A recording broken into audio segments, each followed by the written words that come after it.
Es un gran gusto saber que están del otro lado. Les habla Ezequiel Trump. Después de una semana de silencio, le dije que no íbamos a hacer el programa. Tenemos otras ocupaciones durante la semana pasada profesionales, así que estamos una vez más con todos ustedes en nuestro penúltimo programa del año 2024. Vamos a hacer un programa más antes de Navidad. Después nos tomaremos el habitual receso navideño, ya que todo cierra y además necesitamos poner nuestra cabeza yo diría en stand-by, porque realmente ha sido un año demoledor desde todo punto de vista. Yo no sé si ustedes tienen absoluta conciencia, si me están escuchando por Australia y por Nueva Zelanda, de la repercusión internacional que está teniendo Australia en este momento por los peores motivos posibles. He sido bombardeado por gente de Estados Unidos, de Europa, de Argentina y otros países acerca del recrudecimiento casi insospechado del antisemitismo en Australia. El gobierno australiano en este momento hasta está dificultando la entrada al país con visa de turista de ciudadanos israelíes que hicieron el servicio militar. En serio, que hicieron el servicio militar. Pues ustedes saben, el servicio militar en Israel, como muchos otros países, es obligatorio, 3 años para los 3 años, 3 años para los hombres, 2 años para las mujeres, y no son vacaciones, tienen que ir a pelear de verdad. Y Australia, a través de su gobierno federal, les está dificultando la entrada, cuestionando a ver si fueron ellos perpetradores de crímenes de guerra, lo que es un absurdo difícil siquiera de concebir. Ha habido ataques a sinagogas, como ya les contara. Hubo actos de vandalismo contra autos y contra propiedades de judíos tanto en Melbourne como en Sydney. Y en este momento la comunidad judía en Australia, que es muy pequeña pero es influyente, porque hay un montón de, no solamente abogados, médicos, científicos, empresarios, etcétera, etcétera, que son de origen judío, están haciendo planes para irse de Australia. ¿Me escucharon bien? Estaba leyendo un artículo de Daniel Leukovitz, a quien conozco personalmente. Fuimos amigos cuando yo vivía allí y colegas. Un artículo publicado en el Daily Telegraph de Sydney. Dice que ya están en este momento haciendo planes para irse si la cosa continúa así. Ante la pasividad absoluta del primer ministro, que se llena de lindas palabras pero no hace absolutamente nada. No hay nadie prácticamente procesado por los actos de vandalismo por los cuales los judíos están siendo víctimas, y hoy los judíos en Australia se sienten inseguros porque la seguridad de ellos no está siendo garantizada por el Estado y el Estado mira para otro lado. No quiero ahondar demasiado sobre el tema porque es muy desagradable, pero quiero que sepan que eso es lo que está ocurriendo en este momento. Y no es la primera vez que ocurriría. No de Australia, que era insospechado. Yo viví casi toda mi vida en Australia y esto para mí era absolutamente impensable, pero hoy no lo es. Es un ataque tras otro. La antisemita ministra de Relaciones Exteriores, Penny Wong, sigue insistiendo en poner condiciones a Israel. El primer ministro de Israel, Netanyahu, se ha directamente involucrado en el tema y ha catalogado al gobierno de Australia federal como antisemita, y la cosa es imposible de entender siquiera. Aparte porque no es que esto haya ocurrido de repente, esto ya viene de hace mucho, ahora está mostrando su cara más desagradable. Hay elecciones en Australia en el primer o segundo trimestre, seguramente el segundo trimestre del 2025. Yo no soy optimista de que el gobierno de Australia sea reemplazado en las urnas. Las encuestas están cabeza a cabeza. El gobierno albanese lleva 2 años y medio, ganó con una mayoría importante. Que lo barran después de un solo periodo en ejercicio del poder no es lo que suele ocurrir en Australia, donde los gobiernos por lo menos tienen 2 periodos de 3 años antes de que sean reemplazados. Y la gente está perdiendo la esperanza. Eso, a pesar de la crisis económica, a pesar de que Australia tiene hace 7 trimestres consecutivos de un declive pronunciado en su nivel de vida. Esto producto del mal manejo que se hizo en su momento de la pandemia, donde se gastó más de lo que se debía innecesariamente, y de otros factores como el mal manejo de la economía, que no vamos a entrar en este momento porque ya es demasiado. Pero el tema es muy serio y yo les quiero dar un ejemplo, porque si no, esto no se va a entender. Ustedes saben que cayó el régimen de Assad en Siria. Después de 1970 que estaba en el poder, se terminó, de la noche a la mañana. Ahora yo me hago una pregunta, porque les voy a contar lo siguiente. En el 2013, por ejemplo, Assad usó armas químicas para combatir una rebelión en su contra. Utilizaron gases que mataron en un solo día 1.000 personas. Eso ocurrió en la región de Ghouta, en pleno Siria. El presidente de los Estados Unidos en ese momento, que se llamaba Barack Hussein Obama, dijo que si Siria hacía eso hubiera cruzado una línea roja y eso hubiera provocado una respuesta militar de Occidente.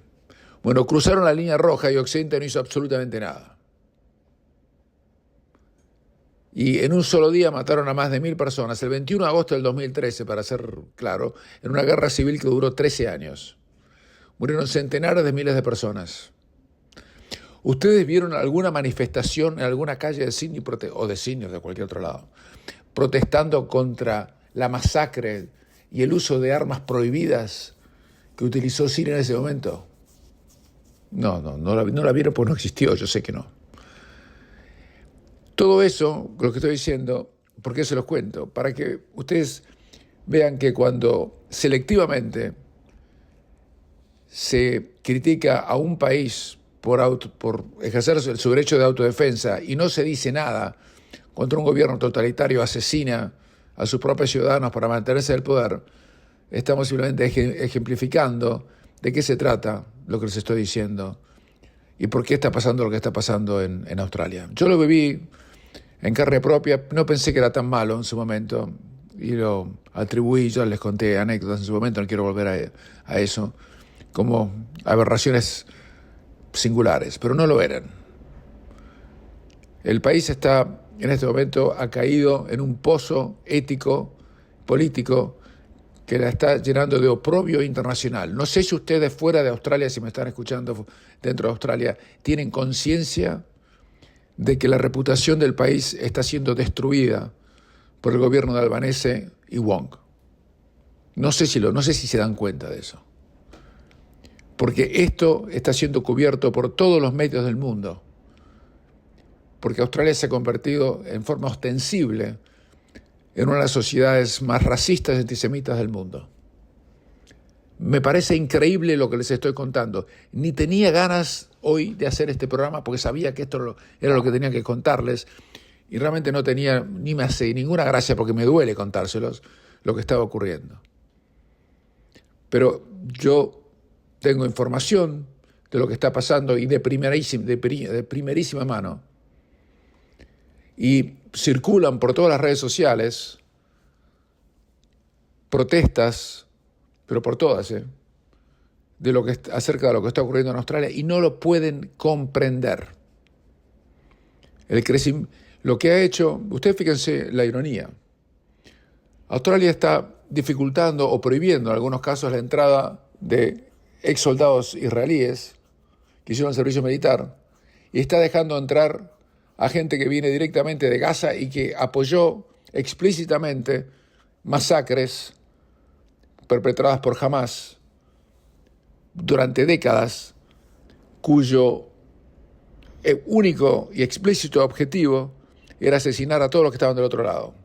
Y si hubieran tenido las armas que cuenta Israel, los hubieran hecho.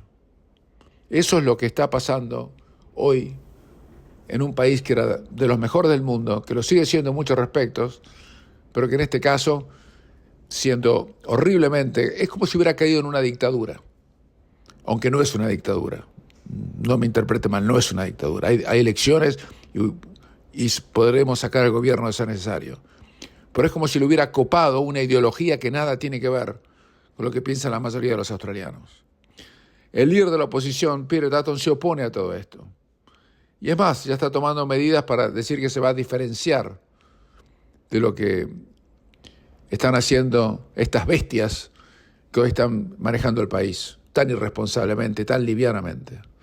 A punto tal que Dutton ya ha dicho que si él es primer ministro va a dejar de aparecer en todas sus apariciones públicas con la bandera aborigen junto al lado de la bandera australiana, que eso se terminó, y que va a terminar con la fantochada impresentable del famoso Welcome to Country. Parece que cada vez que uno tenía que inaugurar una biblioteca o abrir un acto en una kermés, en un club de barrio, tenía que darle el agradecimiento a los aborígenes porque uno estaba allí. Bueno, eso se va a terminar, tiene que terminar. ¿Sabes por qué? Pues es una hipocresía falsa, que no tiene ni siquiera ningún fundamento. Pero puede cambiar, va a cambiar, pero por ahora es una vergüenza internacional. Hacemos una pausa y continuamos. En Estados Unidos todo está cambiando muy rápidamente. Biden es solamente el presidente que está dibujado, porque todos los ojos están puestos en Donald Trump. Y pocas veces hemos visto, en una transición de poder, que el presidente en ejercicio haya prácticamente desaparecido de circulación, más allá de haber perdonado a su hijo y haber conmutado la pena de más de 1.500 personas, en muchos casos en condiciones realmente rarísimas, no existe más. Trump ocupa prácticamente toda la escena política, está manejando la política exterior sin salir de su casa en Mar-a-Lago, que es acá en Palm Beach, una cuadra y media donde estamos transmitiendo, una hora y media donde estamos transmitiendo. Cuando fue el desenlace del régimen sirio, cuyo presidente se escapó en un avión a Moscú, dijo que esta no es nuestra pelea, no nos involucremos en esta, que se maten entre ellos, vamos a ver qué sale de todo esto. Está armando un gabinete a una velocidad supersónica y uno lo ve a Trump mucho más calmo y mucho más confiado de lo que lo vio en el pasado. Quizás haya sido el que se haya salvado su vida milagrosamente cuando sobrevivió una bala que no le pegó en el cerebro de milagro. Eso seguramente le podría haber cambiado la vida a cualquiera, no solamente a él, ¿no? Pero quienes están cerca de él dicen que pocas veces lo han visto tan calmo. Vamos a ver, por supuesto, qué pasa cuando tome el poder. Pero es su segunda presidencia, de manera tal que él debe haber aprendido de los errores que cometió y muchos en su primera. Y se lo ve como que quiere ejercer el poder sin el histrionismo que tuvo antes y está poniendo a gente en puestos claves con experiencia política, cosa que no había hecho antes cuando había puesto a gente que venía fuera de la política y cometió errores de principiante como cometemos todos cuando hacemos algo que nunca habíamos hecho antes. La bolsa de valores ha respondido en forma eufórica, la gente está más optimista, hay confianza que todo va a andar mejor, que van a bajar los impuestos y que el país va a funcionar. Por supuesto están aquellos que siguen criticándolo, pero usted fíjese que las dos cadenas hay tres cadenas de noticias en Estados Unidos. La número uno es Fox News, que está a favor de Trump y siempre lo estuvo. Las otras dos hicieron una campaña activista en contra de Trump durante toda su presidencia y durante todo el mandato de Biden, pero era prácticamente descarado lo que hacía, no podía llamarse periodismo ni de casualidad. Y usted fíjese que dos de las cadenas televisivas que estaban en contra de él, una es CNN y otra es MSNBC, las dos desde que Trump ganó la elección del 5 de noviembre pasado, perdieron el 50% de esa audiencia. Más MSNBC tiene una audiencia de 600.000 personas por noche en un país de 350 millones de habitantes. O sea, eso significa que no lo ve nadie.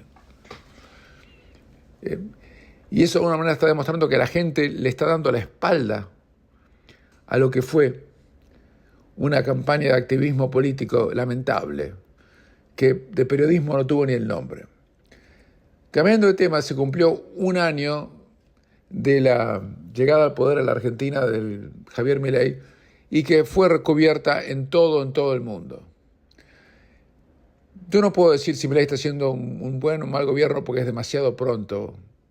El país hoy prácticamente no es competitivo para exportar y tiene muchos problemas de institucionalidad. No puede ser que la hermanita hoy en día esté siendo considerada como su compañera de fórmula para la reelección que él buscaría para el 2027. Es inconcebible que ella asuma el rol que haya asumido y además tiene esto un problema mucho más serio de que a mí no me guste o me guste. El problema es que eso socava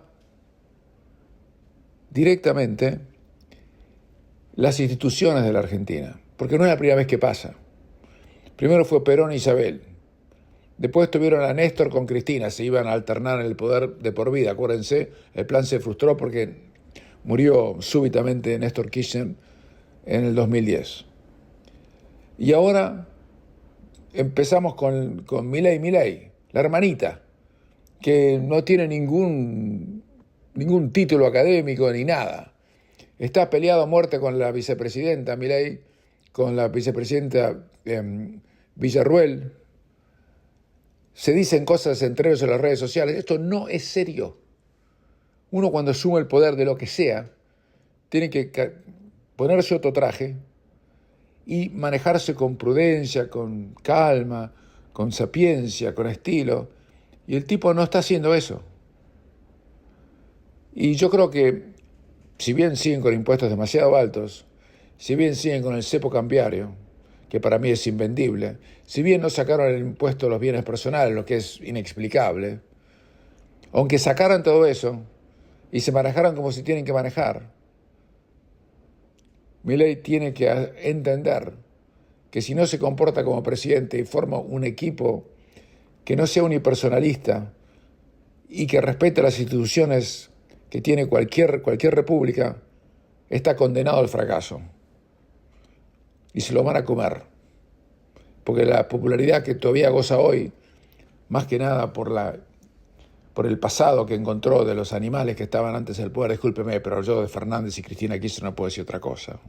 No, discúlpeme. Si quiere le digo algo más elegante, pero usted me va a entender. La popularidad que tiene viene de eso, no de lo que está haciendo. Está queriendo sanear la economía argentina, pero como me dijo un querido amigo, tenemos precio de Suiza y salario de Senegal. Y eso no puede ser. Hacemos la última pausa y continuamos. El Mundial 2030 no se va a hacer, ni en Uruguay, ni en la Argentina, ni en Paraguay. Se va a hacer en España principalmente, con algunos partidos en Marruecos y en Portugal. Pero en la payasada que conduce el jefe de la FIFA, que se llama Infantino, Argentina va a ser sede de un partido de la Copa del Mundo junto a Uruguay y Paraguay. Un partido. Y el Mundial del 2034 va a tener lugar en Arabia Saudita. Ustedes saben que el próximo va a tener lugar acá en Estados Unidos, con algunos partidos en Canadá y en México. Pero un partido va a tener lugar en la Argentina. El anuncio se hizo en la capital de Paraguay, Asunción. ¿Y saben quién fue en representación del gobierno argentino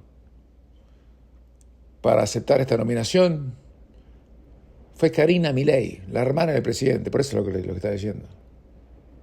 Después se sacó una foto con Chiqui Tapia, quizás el peor presidente que haya tenido la AFA en toda su historia. Y están celebrando que van a tener un partido en Buenos Aires, va a haber uno en Asunción y además va a haber otro partido en el Centenario, donde obviamente va a jugar Uruguay. Y después, los 6 equipos implicados van a tener que cruzar el Atlántico y unirse a las otras 42 selecciones y completar los 101 partidos del torneo, que va a tener lugar entre el 13 de junio y la final, que va a estar programada para el 21 de julio, del 2030 estamos hablando.